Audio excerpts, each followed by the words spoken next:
Good day and welcome to Graham Corporation First Quarter 2026 Financial Results Conference Call. All participants will be in the listen-only mode. Should you need assistance, please signal a conference specialist by pressing the star keys followed by zero. After today's presentation, there will be an opportunity to ask questions. To ask a question, you may press star, then one on your touch-tone phone. To withdraw your questions, please press star, then two. Please note, this event is being recorded. I would now like to turn the conference over to Mr. Tom Cook, Investor Relations. Please go ahead. Thank you, and good morning, everyone. Welcome to Graham's Fiscal First Quarter 2026 Earnings Call. With me on the call today are Matt Moore, President and Chief Executive Officer, and Chris Thome, Chief Financial Officer. This morning, we released our financial results. Our earnings release and accompanying presentation to today's call are available on our website at ir.grahamcorp.com. You should be aware that we may make forward-looking statements during the formal discussion, as well as during the Q&A session. These statements apply to future events that are subject to risks and uncertainties, as well as other factors that could cause actual results to differ materially from what is stated here today.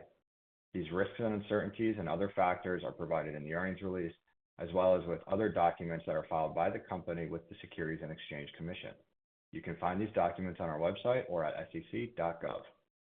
During today's call, we will also discuss non-GAAP financial measures. We believe these will be useful in evaluating our performance.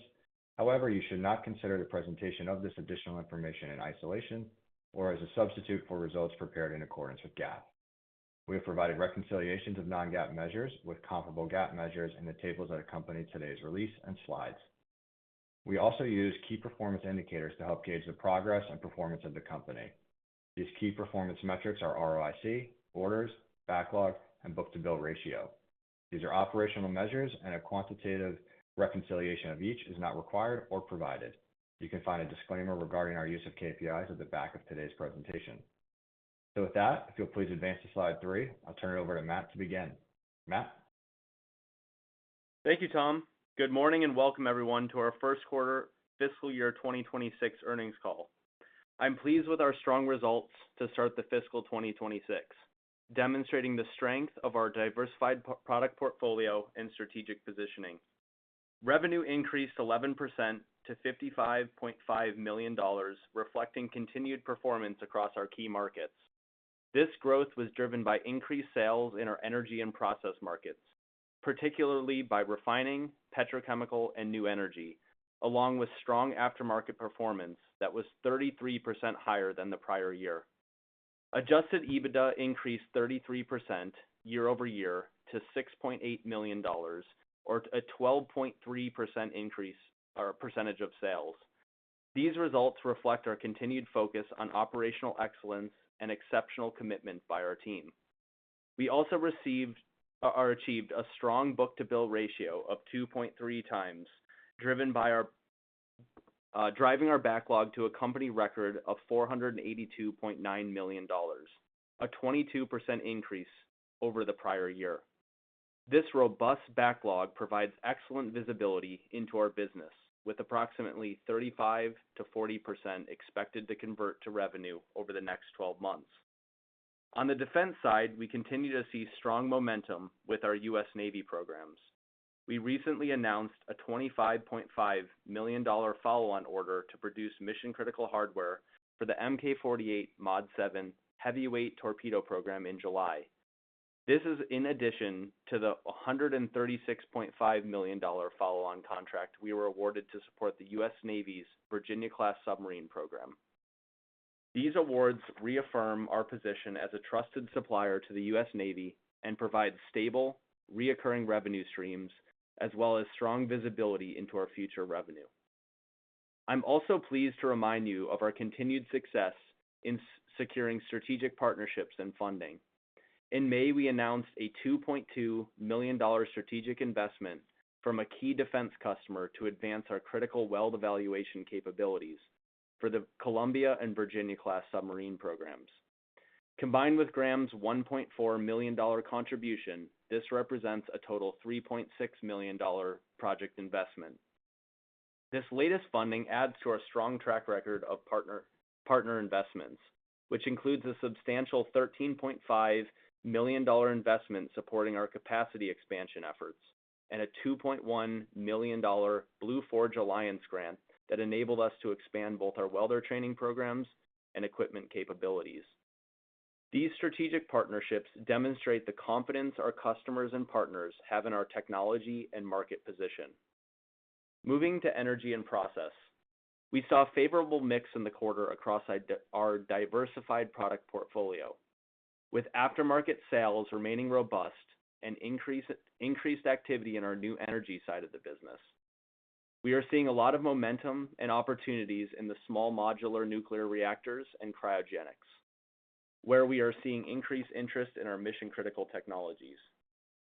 We're also advancing innovations like our next-gen nozzle for vacuum distillation towers that we mentioned in previous quarters. Overall, the underlying demand remains strong, though timing has become more uncertain on the larger global capital projects. In our space segment, we continue to see excellent traction. The launch market is gaining momentum, and our specialized applications are performing exceptionally well, demonstrating the strong underlying demand in this sector. We are currently executing several low-rate production programs that have long-term scale opportunity. Our full product lifecycle approach, including design, manufacturing, and test, is proving effective, with our space pipeline strong as ever. We remain optimistic our growth prospects in this dynamic environment. Turning to our operational initiatives on slide 4, I'm pleased to report that the strategic capital investments remain on schedule and budget. We received our certificate of occupancy in July for the 30,000 square foot Batavia manufacturing facility to support the U.S. Navy. Also, we expect this to be fully operational by the end of calendar year Q3. This facility enhances capabilities through automated welding, optimized product flow, and advanced machining to accelerate throughput to meet the rising demand that we're seeing on the several Navy platforms. To that point, we have completed the installation of our 6 automated welding machines, and calibration is complete. Our new cryogenic propellant testing facility in Florida is also progressing well, with the liquid oxygen tank now installed and the facility expected to be operational this quarter and begin to generate return this fiscal year. Moving to our internal operations, our ERP system implementation in Batavia continues to progress, which we expect to come online by the end of calendar year 2025. This system will reap immediate benefits for Graham by streamlining workflows, improving transactional efficiency, and standardizing cross-functional communications. These investments are targeting returns on investment exceeding 20%, and many of these cross-functional and scalable initiatives, from automated welding and expanded R&D to workforce training, will position us for future growth across all our markets. Moving to M&A, we continue to see a strong pipeline of acquisition opportunities that align with our strategic initiatives and remain focused on pursuing opportunities that offer risk-adjusted returns and can help us accelerate our product lifecycle strategy. Our M&A growth criteria is laid out on slide 14 from our earnings deck, where we expect opportunistic acquisitions to supplement organic growth of 8 to 10%. In closing, our first fiscal quarter demonstrates strong results, continued business momentum across our diversified portfolio. With our record backlog, strategic investments coming online, and strong market positioning, we're well positioned to capitalize on the opportunities that lie ahead.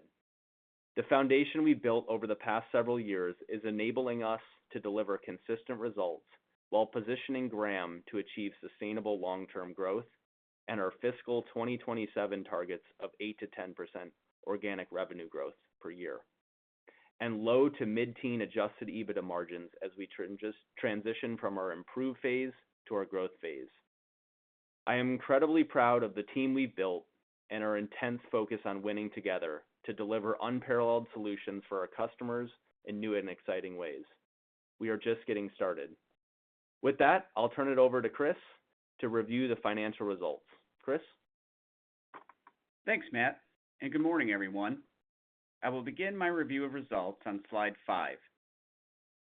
For the first quarter of fiscal 2026, sales were $55.5 million, an increase of 11% compared to the prior year, reflecting strength across our diversified portfolio and was consistent with our expectations and guidance for the year.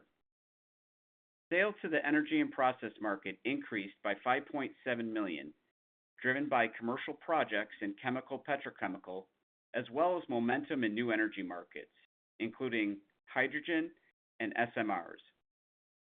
Aftermarket sales to the energy and process and defense markets were $10.4 million, up 33% from the prior year, with demand in these areas remaining robust. Turning to slide 6, gross profit increased 19% to $14.7 million, with gross margin expanding 170 basis points to 26.5% compared to the prior year. This improvement was driven by higher volume and improved sales mix, which included a higher level of aftermarket work and better execution and pricing. For the first quarter of fiscal 2026, the impact of tariffs was not material to our consolidated financial statements. However, the situation remains fluid, and we continue to actively monitor the impact that tariffs will have on our business. Given our network of in-country subcontractors that we have established over the last decade, as well as favorable contract terms that we have built into our contracts to protect ourselves, we estimate the range of potential impact of increased tariffs for the full year to only be between $2 million and $5 million. On slide 7, you can see how this strong operational performance translated to the bottom line. Net income for the quarter was $4.6 million, or 42 cents per diluted share, up 56% compared with the 27 cents per diluted share in the prior year. Adjusted net income was $4.9 million, or 45 cents per diluted share, a 36% increase year over year. Similarly, adjusted EBITDA was $6.8 million for the quarter, up 33% from last year, with adjusted EBITDA margin improving 200 basis points to 12.3%. As a reminder, the Barber-Nichols earnout bonus will phase out by the end of fiscal 2026. With this program behind us, we remain confident in our ability to achieve our fiscal 2027 goal of low to mid-teen adjusted EBITDA margins. Moving to slide 8, we saw record order demand this quarter. Orders totaled $126 million, primarily reflecting the remaining $86.5 million of a $136.5 million total contract value follow-on order for the Virginia-class submarine program that we announced in May. Additionally, aftermarket orders for the energy and process and defense markets remained strong, totaling $10.5 million in the quarter, up 16% over the prior year. The resulting book-to-bill ratio was 2.3 times for the quarter, driving backlog to a record of $483 million, up 22% year over year. Approximately 87% of this backlog is for the defense industry, with 35 to 40% expected to convert to revenue over the next 12 months. I should point out that our orders tend to be lumpy, given the nature of our business, and in particular, orders to the defense industry, which span multiple years and can be significantly larger in size. Over the long term, our goal is to have a book-to-bill ratio of 1.1 times, which can vary significantly from quarter to quarter, given the nature of our business. Turning to slide 9, you can see our balance sheet and liquidity position remains strong. We ended the quarter with $10.8 million in cash and no debt, with $44.3 million available on our revolver. As expected, cash used in operations was $2.3 million in the quarter, driven by fiscal 2025 bonus payments, which included the Barber-Nichols supplemental earnout bonus of $4.3 million. Capital expenditures were $7 million in the quarter, focused on capacity expansion, radiographic testing, cryogenic testing, and productivity enhancements. All major projects remain on time and are expected to generate returns above 20%. Turning to guidance on slide 10, based upon the strong results for the first quarter, as well as our expectations for the remainder of the fiscal year, we are reiterating our full year fiscal 2027-2026 outlook, which reflects continued momentum in our markets and early benefits from our high return capital investments. The midpoint of that guidance implies 10% revenue growth and 12% adjusted EBITDA growth. All in all, the first quarter of fiscal 2026 was a strong quarter that was consistent with our expectations and guidance. Not only were we able to achieve strong revenue growth, order volume, and record backlog, but we also made great progress on the numerous strategic investments we are making in our company. It is these investments, along with the continued momentum that is building within our company, that gives us confidence we are on track to achieving our fiscal 2027 targets of 8 to 10% organic revenue growth per year and low to mid-teen adjusted EBITDA margins. With that, we can now open the call for questions. Thank you. We will now begin the question and answer session. To ask a question, you may press star, then one on your touch-tone phone. If you are using a speakerphone, please pick up your handset before pressing the keys. If at any time your question has been addressed and you would like to withdraw your question, please press star, then two. At this time, we will pause momentarily to assemble our roster. The first question comes from the line of Russell Stanley with Beacon Securities. Please go ahead. Good morning and congrats on the quarter. Thanks for taking the questions. My first just around the EBITDA margins and excluding the Barber-Nichols bonus, looking at margins for the quarter up over 14%, the same prior quarter. You're closing in on the high end of that target you set for fiscal 27, and understanding there'll be some quarter-to-quarter variability. I'm just wondering, is there anything you'd call out in the quarter as being unsustainable? You've outlined a few items there. The aftermarket sales were particularly strong. Tariff impacts still to come or still fluid, but just wondering, is there any other particular headwinds that you see in the way? Thanks. Yeah, thanks for the question, Russ. There was nothing unusual about the current quarter that we can exclude, but as you know, we reiterated our guidance and did not change it. We did have a very high mix of aftermarket, as you pointed out. Aftermarket sales were 20% in the quarter versus 15% last year. That drove that, as well as the other favorable mix, drove our margins higher than the range that we provided. So we would expect to get to a more normalized level for the remainder of the year and be within our guidance that we set out at the beginning of the year. Great. Thanks for that. And maybe just on the aftermarket sales and understanding, I guess, traditionally that's been more of an energy and process business, but you called out defense contributing in the quarter. Just wondering what you can say as to the opportunity there in the aftermarket and the potential for growth. Yeah, Russ, great question. We're seeing a lot of favorability and opportunity on the fleet maintenance side. So as you hear about, Columbia, Virginia pushing out and, not getting additional submarines to the fleet, we're seeing opportunities to repair existing assets that are in the field. And so we currently have in the Colorado facility a pretty extensive overhaul facility, which was just modernized and brought online to upgrade these assets to go from 30 years of use to essentially new and fit for service. So that side is filled and moving forward. So that's where you see the aftermarket opportunity. The other that I'll just briefly touch on is spare support on the torpedo programs. We're seeing quite a bit of opportunity where, there's the need to keep these assets up and running. And so we're getting a number of inquiries from the depots to provide spare parts in the aftermarket to the depots for overhaul. Great. Maybe if I could sneak in one last question and get back in the queue.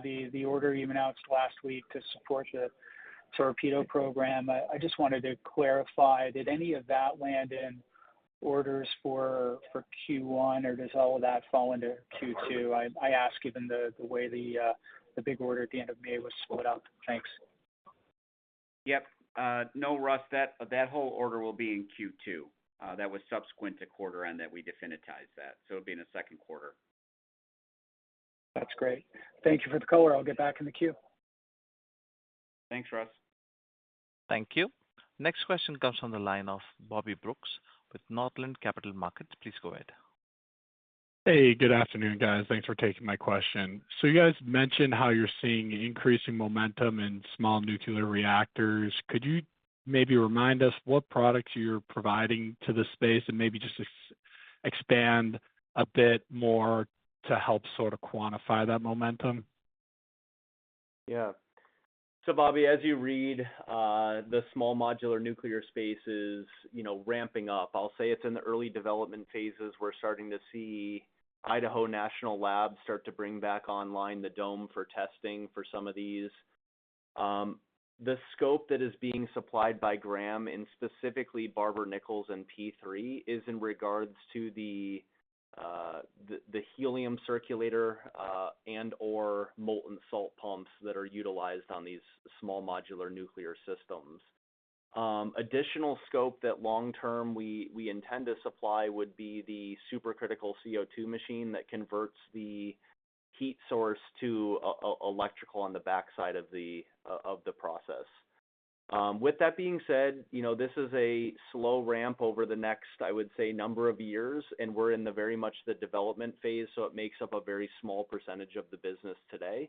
But we see significant growth opportunity, and we continue to see additional inquiries in the pipeline of small businesses that are starting to enter in this arena, in addition to what are the platform businesses that we're working with today.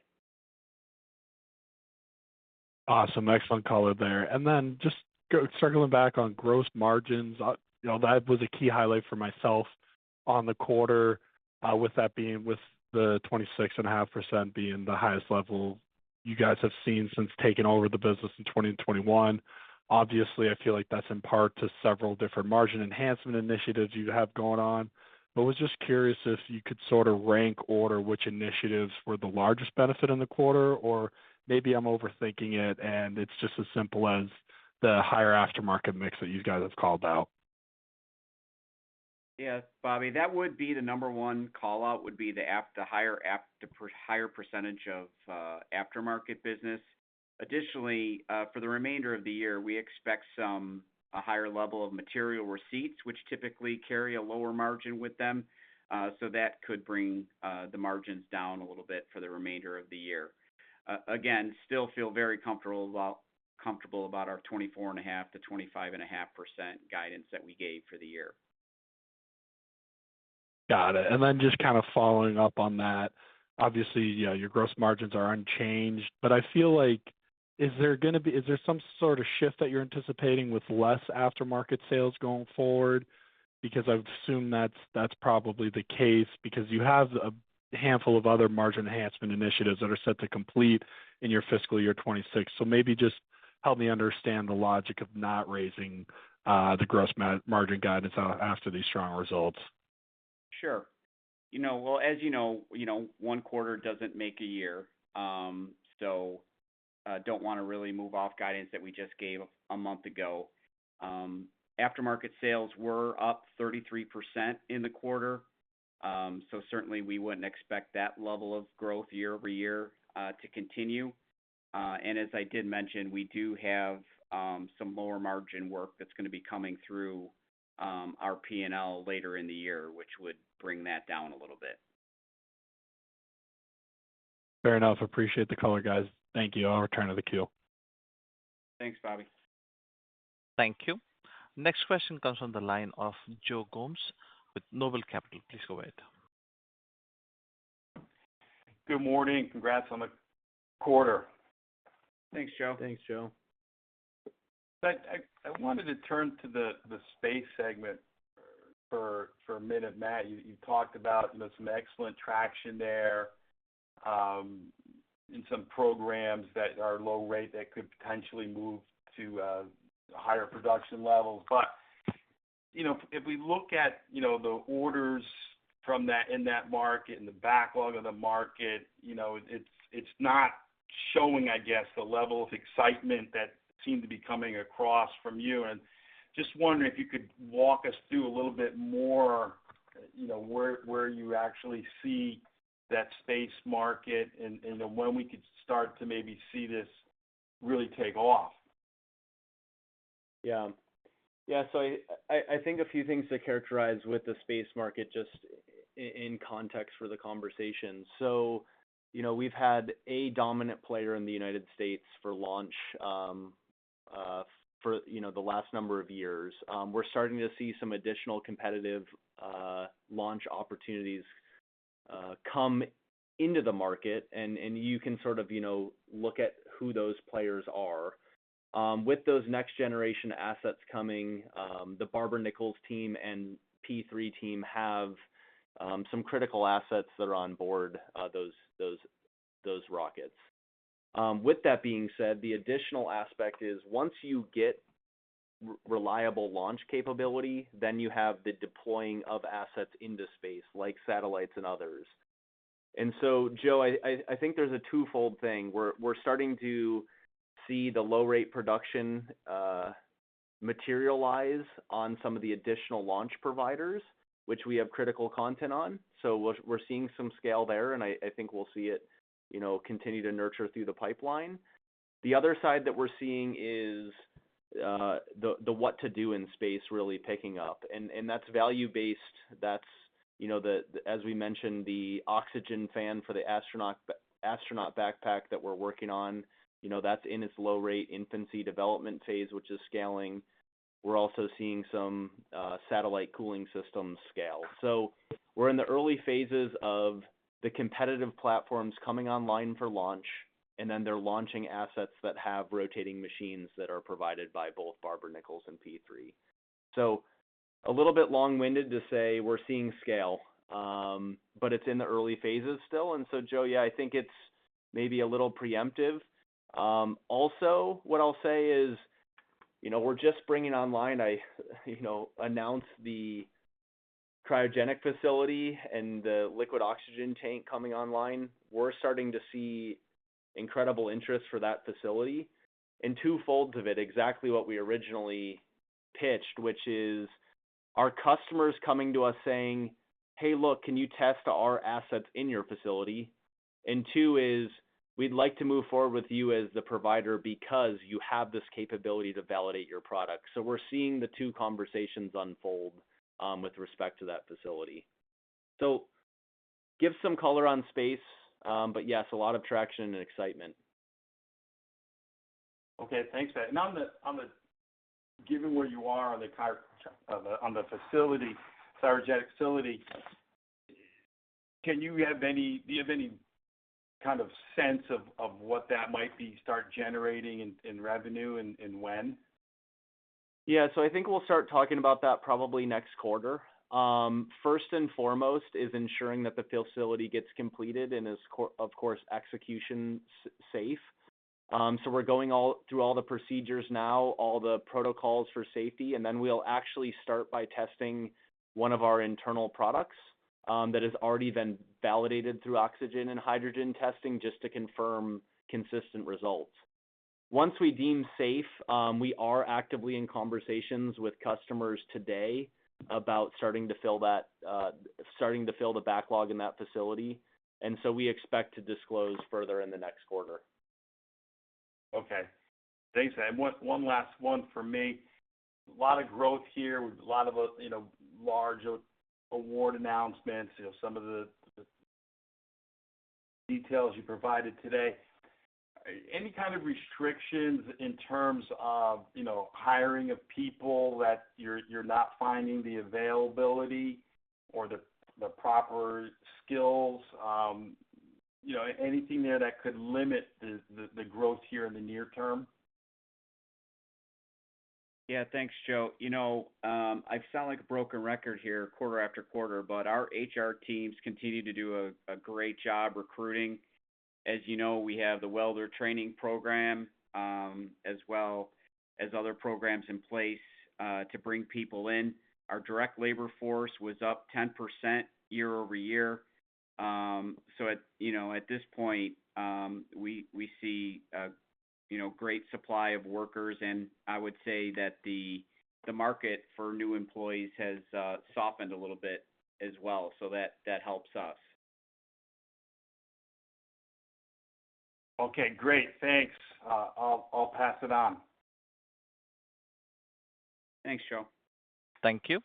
Next question comes from the line of Tony Bancroft with Gabelli Funds. Please go ahead. Good morning, gentlemen, and congratulations on the great quarter. Just, regards to, the Wall Street Journal article this week, which I think you alluded to a little earlier in a question. You're seeing all these dry docks building up, and you talked about the extra work you're getting from that. How do you see this issue? I know, the president's talked about an initiative, but playing out over the next, 5 years, and how's Graham going to compete in that space and maybe grow in that space, or is there something maybe transformative that Graham would want to do since we essentially have unconstrained secular demand? Yeah, Tony, thanks for the warm regards. And this is a complicated one, but I'll talk through it in a little bit of color. So how we look at it is, first you got to execute on the programs that you have in your backlog. Period. If you can't execute, you can't talk about the future opportunities. We are doing that across the defense platform, which is important for securing additional work. The second is we are showing internal investment to support these fleet modernization activities. And I'd say we're thinking creatively. So we're not just bringing the old, take the same solution, for the same application. We're not only delivering that same product in kind, but we're also upgrading where appropriate to enhance speed. And speed's been a key focus to get back to the fleet. What then happens is, you continue to bring on capacity and you drive efficiency in your operations, which gives you opportunity for bandwidth to absorb additional work. And that's where, Dan Thoren comes in with the business development side with the team at both locations. And so what that really looks like is now you can start saying we have this capability and capacity in these locations, and you can start to augment that with the needs of both our customers and the Navy. And so that's the phase where we're at right now. We're well down this path, but it starts with execution, then it starts with efficiency, and then it drives filling capacity. That's great. Thank you so much. Well done. Thank you. Next question comes from the line of Tate Sullivan with Maxim Group. Please go ahead. Hi, thanks. Well, just a follow-up question for the torpedo work. Can you talk about the potential length of the most recent torpedo order in terms of years? Does it accompany the length with work on Columbia-class and Virginia-class submarines, or is it much shorter, please? Thank you. Yeah, so I'll break it up. The $136.5 million order is specific to Virginia-class. It extends out through the mid-2030s. The program that was recently announced that will be booked in Q2, which is the Mark 48 torpedo program, that is a single option year. So that meets the demand of this year. We have 3 additional option years on that contract. And then there's opportunity for an additional block thereafter. So quite a bit of runway on those programs, and we're seeing heightened demand. Okay, thank you. And then within the backlog of $418 million for defense, does the submarine-related work and the torpedo work take up the majority of that number, please? And if not, what do you want to highlight some of the other orders in that backlog number, please? No, Tony, that is the bulk of what's in there. We do have a little bit left on CVN 81, but the bulk of that is related to the torpedoes and the submarine programs. Great. Okay, thank you very much. Thank you. Next question comes from the line of John Baer with Ascend Wealth Advisor LLC. Please go ahead. Thank you. Good morning, Matthew and Chris. Thanks for taking my question. having followed Graham for many years, and you allude almost every quarter about the lumpiness of order awards, sort of like a boa constrictor. And so I guess the question is, looking out there, what do you see as being the potential award pipeline projects and so forth that you can bid on and potentially win to continue to maintain or increase your backlogs? Yeah, thanks. It's a twofold question, or it's a twofold answer. The first is think of your sort of large lumpy programs as mentioned, which is, we're pursuing additional torpedo programs that are both restart and new production, as examples. And those would be somewhat lumpy in nature. In parallel to those large programs, we are also, seeking to level out some of the commercial portion of the business. So an example of that is, I announced we're working on I'll say an aftermarket acceleration to make it more of a proactive process or pursuit for preventative maintenance as opposed to reactive pick up the phone. And that will really layer in sort of a reoccurring revenue at high margin. And so we're looking at it twofold. The first is large, big programs that tend to be lumpy, and two is increasing our value extraction on more the reoccurring revenue side. Okay. And I know in the past that you also talked about looking at all the installed base that you've had in petrochemical refining areas and trying to be more proactive in reaching out to those markets. Where are you on that, and how has that been coming along? Yeah, so we're right in the middle of it. Actually, the sales team is huddled right across the wall from us right now, crafting through that strategy. It's going quite well. We've engaged some of our legacy employees that have been quite connected with our customer base for quite some time. They're leading some of the charge on that connection and then interfacing with the customers to bring new value. An example of that is with the next generation nozzle, which we've identified, I'll say multiple handfuls of customers that are coming up on turnarounds that we could deploy that solution to. In parallel with that, we're working on additional R&D scope to further enhance that portfolio. So today it's for a single nozzle type, and we're looking to expand that offering to all of the nozzles in the portfolio. On the acceleration side, so we've actually engaged a third party that's working with us on artificial intelligence and basically going from RFQ from our customer to quick quote turnaround, reducing that from a matter of weeks to even minutes or days. And so we're underway with that kickoff and started down that process. Then what we're doing is we're proactively mapping the install base to drive connection with them, and then return value and go proactively rather than waiting for the phone to ring. So all that to be said, we're right in the thick of it. We're not seeing the returns from that investment yet, just because in the early phases, but we can see how it's going to shape up. Great. Well, thank you very much for answering those questions, and congratulations. Thought it was a good quarter, and as usual, market looks otherwise, but temporary. Thanks again. Thanks, John. Thank you. Yep. Thank you.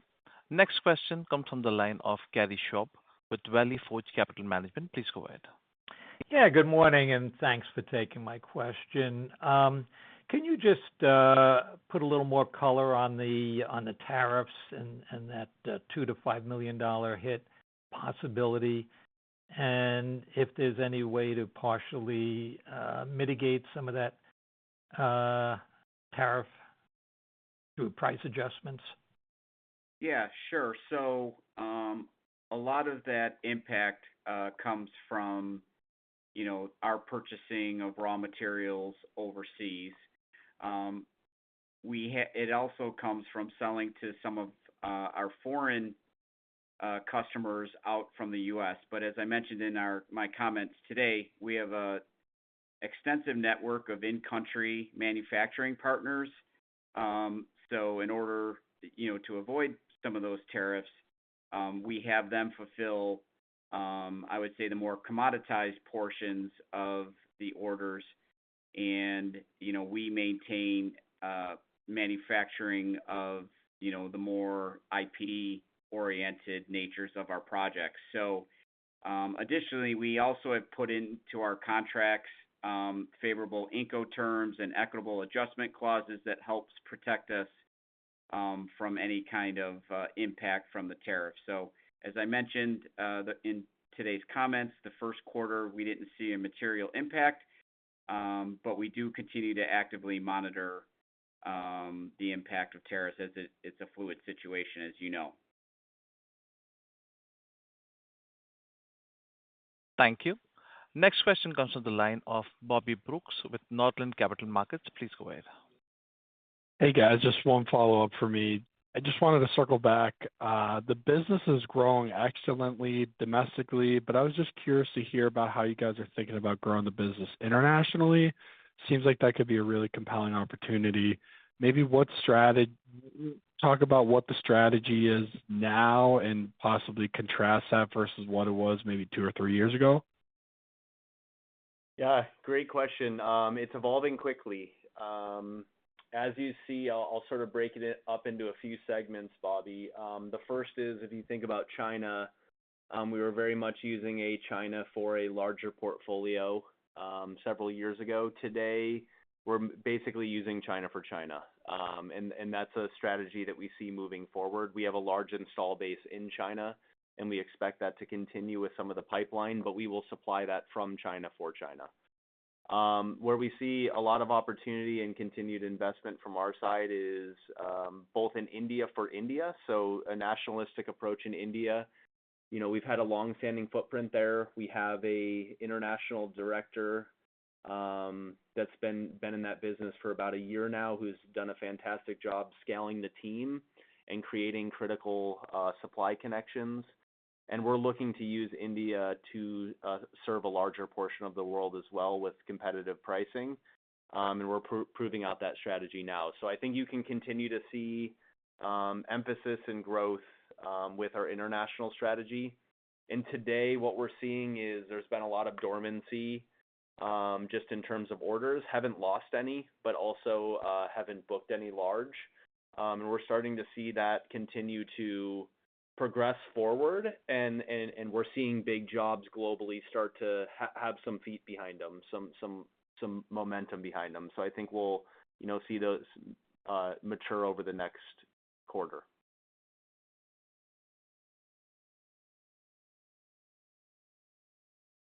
Mr. Brooks, are you done with the question? Yeah. Yep. I thought I was going to turn it off the queue. Thank you. This concludes our question and answer session. I would like to turn the conference back over to Matthew Malone for closing remarks. Okay. Thank you, Renju. We are pleased with our results today and look forward to keeping you updated on our progress. As always, please reach out with any questions. Thank you, everyone, for joining us today and your interest in Graham. Thank you. The conference has now concluded. Thank you for attending today's presentation. You may now disconnect.